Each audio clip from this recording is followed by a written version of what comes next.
Why content marketing is crucial for selling. Content marketing doesn't only ensure greater loyalty and give you a big audience to sell to, though. It also gives you more impact and authority. Think about your favorite celebrity, someone that you really look up to, whose work you admire, and who you think has got their life together. Imagine if they recommend a certain item of clothing or a certain health supplement. Would you be more likely to buy it? The answer for the general population is a resounding yes. This is why the shoe that Under Armour designed with huge online influencer Dwayne Johnson was the fastest selling of 2017.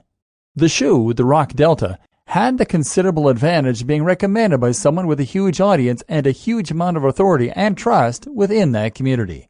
The objective of content marketing is essentially to build that kind of trust and authority directly. Instead of working with an authority, you are going to become that authority. Take a look at someone like Tim Ferriss, Pat Flynn, or even Tony Robbins. These are people who offer value through their blogs and their videos, so that when they have something to sell, they have millions of people waiting to buy from them. Everything they release is a hit, which is because of the groundwork they put in at the start. The same goes for YouTube personality Elliot Hulse, or bodybuilding site tnation.com. These are sites with fans, not just readers. How content marketing creates fans and buyers. We've seen the basics of how content marketing works, but now let's dive into it in a little more detail. What is the precise process that converts a first-time visitor into a rabid fan? How does content marketing take someone from a cold lead all the way to a buyer? Well, first, the content is what will help your new visitor to discover your site. They will search for a specific topic, and your site will come up in the search results. Or perhaps they will see a post from you on Facebook that a friend has liked. Either way, they'll then click on the link and read your site. But this alone isn't going to be enough to turn them into a real fan. In fact, they'll likely just leave your site and not come back. They will probably scroll down the page so fast that they don't even see your logo, and then they'll just navigate away as soon as they're done. Days, weeks, or months will pass, and the same thing will happen a couple more times. By coincidence, they will end up on your site. It's at this point they'll start to recognize some of your branding, and they'll note that you are running a pretty decent gig here. They'll make a note of the name of your brand, and the next time they search on Google, they'll look for your site's name in the search results. If they continue to be impressed, then they'll eventually consider actually bookmarking your page, or just occasionally checking the homepage to see what's new. It's at this point that they might subscribe, or that they might follow you on Facebook or Twitter. It's at this point that you just took your visitor from being a cold lead to becoming a warm lead. And now, when you come to sell something, they will be very likely to be interested. Not only will they be the first to hear about it because they're reading your content regularly, now they'll also know who you are. They'll trust you to be able to deliver high-quality content, and they'll know that you know your stuff. Imagine if you read the website of a photographer every week, and the photographer shared tips about how they create the perfect photos, what tools they use, and how every job is important to them. If you read this often enough, you'll likely come to respect that photographer's point of view, and you'll know at least that they have a deep understanding of their craft, and that they take it seriously. Now imagine that you need someone to take some photos for your website, your wedding, or another event. Who would you consider asking first, assuming they were local? This is the power of content marketing, and it's something you can see used effectively in countless sales funnels and by many other marketers. Think of it this way. If you landed on a website and the very first thing it did was to try and sell you something, what would you do? You'd probably leave. You never asked to buy something, and more to the point, you have no reason to trust the person selling. It looks like spam, and you leave. This is considerably different from being a long-time reader of a blog and then learning that the writer also has a book out.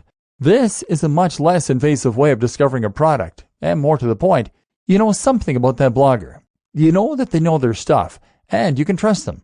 They have built a brand through their content marketing, and that means you'll feel much more comfortable handing over your cash. I like to think of this in terms of dating.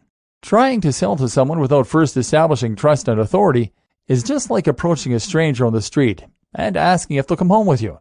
They don't know you, they don't trust you, and they'd be annoyed at the interruption. But if you have done the groundwork by chatting, dating, and demonstrating you're a nice person, then you'll earn the right to ask them home. An example, Tai Lopez. Let's take a look at one example. Tai Lopez. Tai is a controversial digital marketer and a household name thanks to a series of adverts that show on YouTube before other videos. He is responsible for the "here in my garage" meme that has been doing the rounds online.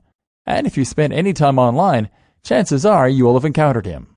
While you might find Ty's in-your-face marketing strategies to be irritating, like most people do, the reality is that they work. We know they work. Otherwise, he wouldn't have been able to make so many using the profits from his previous videos. The success partly comes from how annoying the videos are. Ty is bragging about his sports cars and books, and his attempts at authenticity are so thinly veiled you can almost feel the slime. This is all part of his strategy, of course. As Trump showed us, no publicity is bad publicity. Being irritating and controversial gets people talking, and that is great for business. But what you can also learn from Ty is a pretty immaculate example of content marketing. Content marketing does not just mean blog posts. It also means videos, pictures, and really anything that can be considered content. The first video from Ty, then, is an example of content. This is the point at which a viewer is a cold lead. They didn't ask to be watching this, and they have no reason to want to stay tuned. The first thing Ty does, then, is to establish authority. He does this by showing off his cars, by referencing the fact that he gave a TED Talk, and by talking about money a fair amount. Now, the audience knows he knows his stuff. He shares some of his personal backstory too, in order to establish trust. The next thing he does, though, is to talk about another video, a free video that lasts over 50 minutes. This is important, because the video is not only apparently great value, 50 minutes for free, but is also an opportunity for him to build more trust and authority. If Ty were to tell you to buy from him as soon as you watch the YouTube video, you probably wouldn't. You would ignore the video and carry on with your life. At this point, he hasn't done enough to prove himself to encourage you to buy from him. But now imagine that you've just watched 50 minutes of content on top of that advert. Now you know just what value, I guess, Ty is able to provide. You like what he has to say, you trust him, and you've been given more reason to consider him an authority in his field. It's only at this point that Ty will now begin to try and sell to his audience. By doing this, he has now earned the right to sell, and the audience is more interested in buying from him. They're hopefully now convinced that he is a money-making guru, and if they want to achieve some of his success, they might consider investing in one of his books. This is a typical sales funnel, which in turn is a system that is designed to take someone from the first encounter with a brand all the way to wanting to buy from the creator. A funnel will almost always start with something free, a free taster, and then encourage more and more engagement, right up until the point where it tries to make a sale.